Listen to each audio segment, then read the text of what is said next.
Well, in one way or another, the desert will be home to history here as we get ready for Super Bowl 42 on Countdown to Kickoff, presented by Comcast. Hey, how are you, folks? Jason Horowitz, glad to be with you all week long as we continue our coverage on CBSSports.com. News and notes, which you can get on the website, team reports, and, of course, all week with Hall of Famers and Super Bowl MVPs. And that includes today as we welcome in, of course, three-time Super Bowl champ Randy Cross and Super Bowl XVIII MVP, Heisman winner, Hall of Famer. The list, do you want me to keep going? Marcus Allen joining us here at the Desert Botanical Gardens. You look cold. I am cold. But when you mentioned 42 when I played in 18, boy. Even I can do that math. Yeah, you can. You can surpass me. But well, we are reliving ago. some of the memories. Marcus, a lot of the talk this week, the distraction of Tom Brady's foot or his ankle and the boot, Plaxico Burress and his prediction. Do you remember if there were any distractions leading up to Super Bowl XVIII for you guys? Well, we had all sort of distractions. That was sort of typical with being a Raider player. We had 7 guys miss curfew. We almost had an incident, our team against their team, in a place called Confetti's, a nightclub. They only had one nightclub, I think, in Tampa at that time. And the two teams met up there, and we had a stare down. So we avoided the confrontation. But there were always a couple of things that made things interesting when I was playing for the Raiders. Leading up to the Super Bowl, everyone was always so surprised that an underdog can win the game. You guys were a decided underdog to the Washington Redskins. Well, we were surprised, Randy. 7 points or something. We were surprised, though, because you were. We had. They had beaten us early in the year, and it was a high-scoring game. But we had, I think, maybe 4 starters that didn't play. And I think you had like 5 turnovers in that game, too. Absolutely. Mike Haynes, I think, wasn't with the team at that time. I didn't play because of a hip pointer. I went in on one play. It was a special teams play. I think Cliff Branch was injured in that game.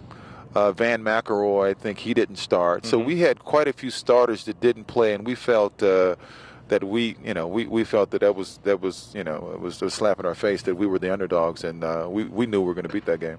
What was the feeling going in as the underdog? Because the Giants are certainly having that this time, and they've got all the confidence. And they lost by 3 points. You got 37-35 the game. You guys lost to the Redskins. What was the feeling going in that week?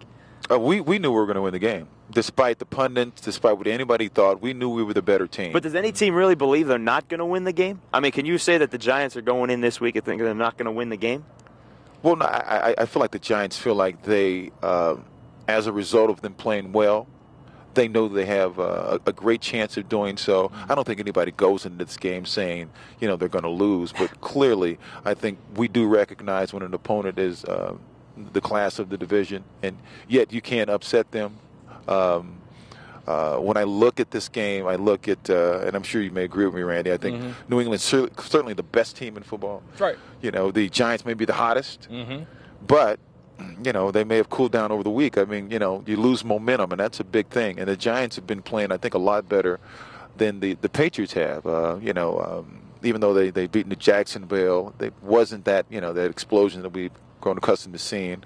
And even the last game against the Chargers, it wasn't that output. Now, obviously, it gets tougher as it gets to the Super Bowl, but anything can happen, guys, and that's the best part of it. Super Bowl XVIII was known for 2 plays, really. One coming from a part of the game that gets ignored, isn't getting a lot of attention this week in Super Bowl 42. That's special teams. Yes. And also Jack Squire getting that interception, taking that back and putting another nail in their coffin right before the halftime, and your run. Your run that you drew up so masterfully. You had them all. You drug them all to that one side of the field before you cut back. That was perfect. I've told people that I've experienced time travel, and that's what it was. Everybody else was standing still, and I was at warp speed, and it was amazing. But you bring up Jack Squire, obviously a great play in closing the first half. And it's not Jack's fault, but I'm still a little upset because I felt like I should have been the cover of Sports Illustrated after that, and he was on it. So, Jack, if you're out there listening, well, I know it wasn't your fault. You didn't obviously make that decision. But somebody at Sports Illustrated you owe him a cover. Yes, absolutely. I feel like you had a couple of covers. You're okay. No, I've done well, but that was a big game. That was it was 191 yards after a.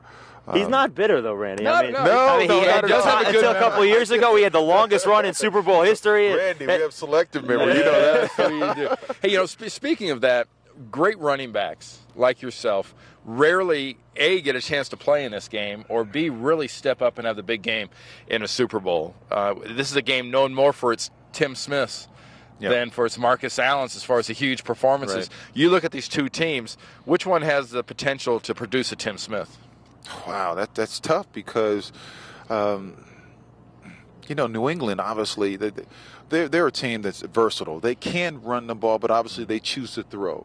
And the guy that I think that has sort of flown, below the radar, in a sense, as far as getting, a lot of attention is Kevin Falk, who is just certainly, it's just, those short passes are just extended handoffs, and he just does a great job. He's such a smart player. He knows where the first down marker is. I mean, he's just, he has that knack of making those plays. But when you look at the running game, and it's thunder and I guess lightning, with Bradshaw, and it's.